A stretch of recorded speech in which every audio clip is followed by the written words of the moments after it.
আসসালামু আলাইকুম। ওয়ালাইকুম আসসালাম ওয়া রাহমাতুল্লাহি ওয়া বারাকাতুহু। হযরত, মুসলিম শব্দের অর্থ কি বলতে পারবেন? মুসলিম শব্দের অর্থ মুসলমান। মুসলিম শব্দের অর্থ ভালো করে ভাবেন, ভাবলে হয়তো বলতে পারবেন। যদি মুস- বলতে পারেন আপনার জন্য মুসলিম একটা পুরস্কার আছে। মুসলিম শব্দের অর্থ তো আহ, আছে আল্লাহ রসুল। মুসলিম শব্দের অর্থ দিয়েছে তো মুসলমান হিসাবে, না, নাকি আল্লাহ রসুল? আচ্ছা, এটা তো পারলেন না।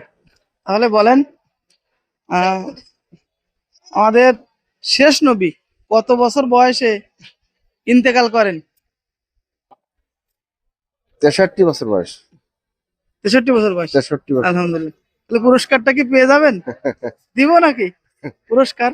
উত্তর তো একটা দিতে পারিছেন, তাহলে আপনার একটা একটা পুরস্কার আছে আর কি। তাই যেটা পারিছি সেটা তো দেন। একটা পুরস্কার আছে, দাও।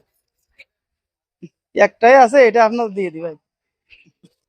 আলহামদুলিল্লাহ। মুসলিম শব্দের অর্থ, এটা কি দর্শকের মাঝে থাকবে? হ্যাঁ, নাকি? আমারে বললে সবাই জানবে, তাতে সবার একটু শিক্ষা হয়ে যাবে যে না, এটা মুসলিম শব্দের অর্থ, এটা বললে ভালো হয়। ভালো হয়। মুসলিম শব্দের অর্থ আত্মসমর্পণকারী। কি হবে? শিখে নিলাম, আত্মসমর্পণকারী।